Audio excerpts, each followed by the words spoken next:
Jah! Rastafari. Oh, excellent is thy name. Thou hast set thy glory above the heavens. For out of the mouths of faith. Okay. Greetings to one and all who's tuning in for the first time. This is probably about part 3 of who and what is Qedemawi Haile Selassie Moa Ambesazem Negede Yehuda Siyuma Igaziabi Her Negus Neges Ethiopia, right?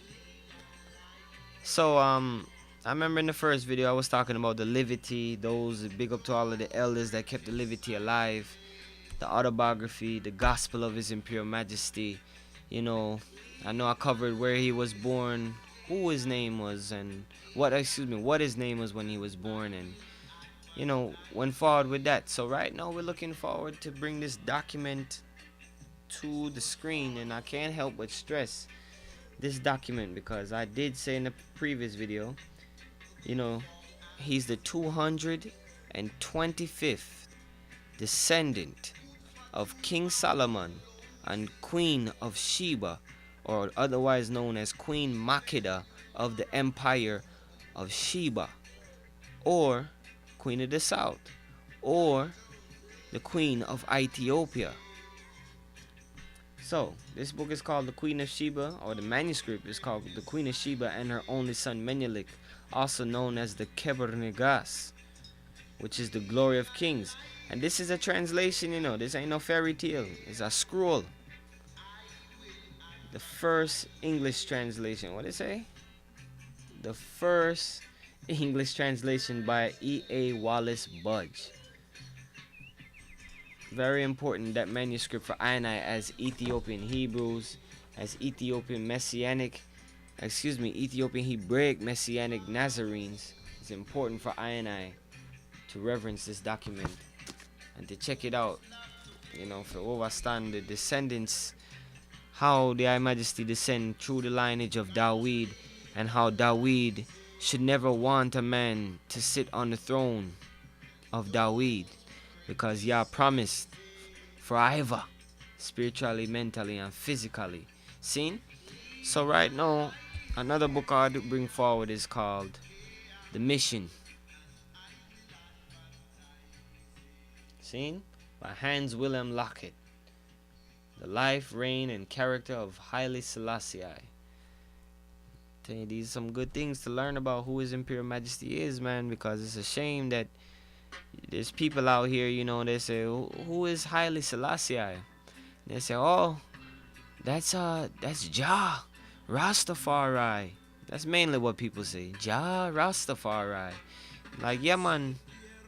But they say, call not the Lord's name in vain, you know, call not Yah's name in vain, you know.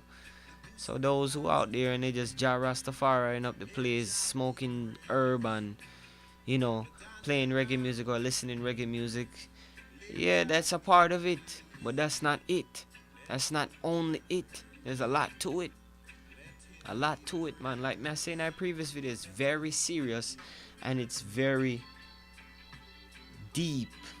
Like Junior Kelly said, Rasta has to be deeper than Jah, Rastafari, burn herbs, and listen reggae music and tie turban.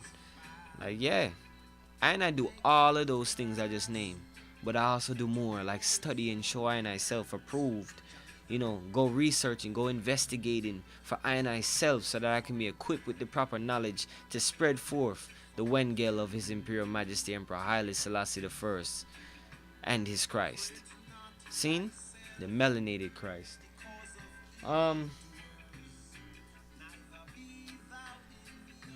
Speaking on the terms of ionized people, black people, and what Rastafari has to deal with black people, you see, it's a great thing for black people, you know, because at the time in 1930, when he was coronated King of Kings, conquering Lion of the tribe of Judah, elect of God, you know, the first power of the Trinity, a lot of people don't understand that his coronation, there was 72 different Goyim nations that came and reverenced him, that accepted him with those titles. that witnessed him being crowned and anointed with those titles. That's deep. For so much people to come across from all over the earth, bringing gifts, bringing all type of things.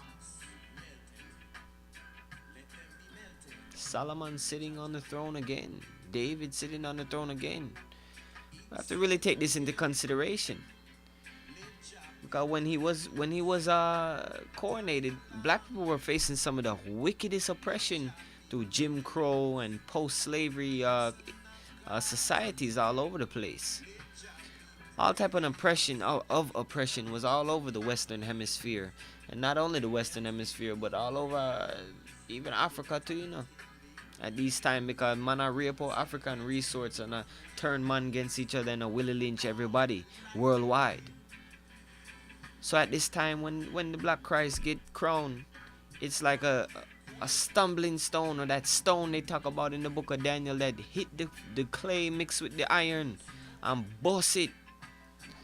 Because now we get to see a black king, a black Christ king, repping Christ too, as in representing Christ, living up to his titles, come and rule and show the Goyim how to govern, speak to all nations. This is something important, man. There's a lot that can be said about all what I'm saying, but I have to keep it very general because there's so much more, you know.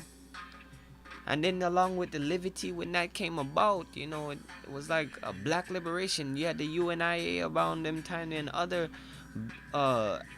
African groups or Ethiopian groups, even the Ethiopian World Federation, and even certain Ethiopian movements and the Ethiopianist movement. I am as an Ethiopianist because I believe that Ethiopia is the beginning of life, the cradle of civilization. Like certain man did say, you know, the Negro gave the world civilization, the first cities. We man, Ethiopia. So when time we see a black king man come forward after slavery, or still during slavery, or can I say after chattel slavery, excuse me. Light wanna go out, let there be light.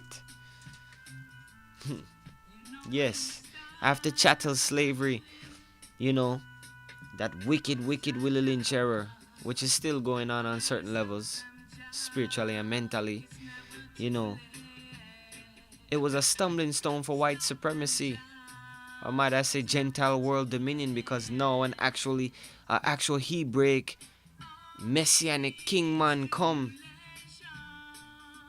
and show the true revelation of what the Christ look like, of how the Christ is to govern, how Melchizedek kingdom to govern, how the earth is to be governed. Look today at the world leaders, ain't none of them ruling or governing such as the character and life and reign of His Imperial Majesty Emperor Haile Selassie I of Ethiopia, which is ultimately the whole earth. Y'all bring me one person. In a them time and day, we could answer Hugo Chavez was living up to certain levels of things, but he wasn't doing as much, so you can't compare it. So when you talk about black liberation, when Dennis Brown talk about black liberation, if you understand, His Imperial Majesty is the black man redemption, like Bob Marley said. He's our kinsman redeemer, our Goel. You know, he's the one that opened Sashamani land for I and I to come home. He was basically as I read in, if I'm not mistaken, I read in the Ethiopian Hebrews, the booklet there. What name again? The book Rastafari, please Holy Spirit, bring to light and remembrance. The book, the Harlem, the Jews of Harlem. I'm not sure if it's that the book that me did read. Don't quote me on this and don't. But I heard that His Imperial Majesty was open Ethiopia land to all black liberation forces, like worldwide or in the whole of Africa. And we know he opened Sashamani land for all slave descendants and Africans across the world.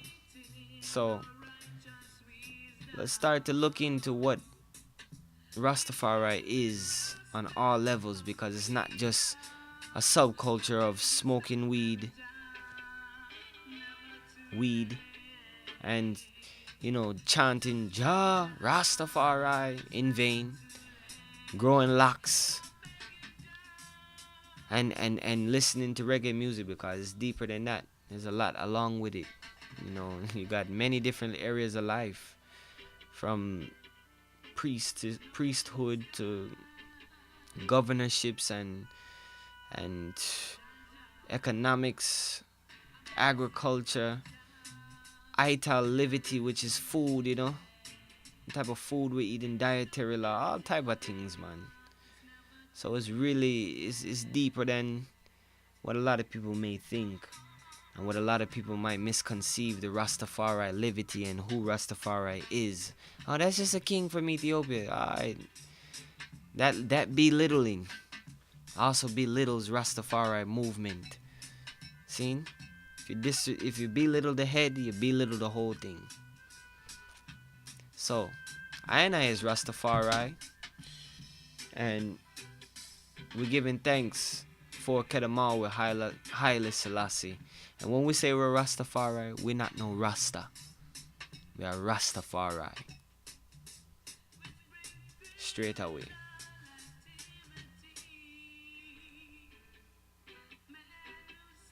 Bless the Almighty. More to come, man. There's so much more to come. Yah willing.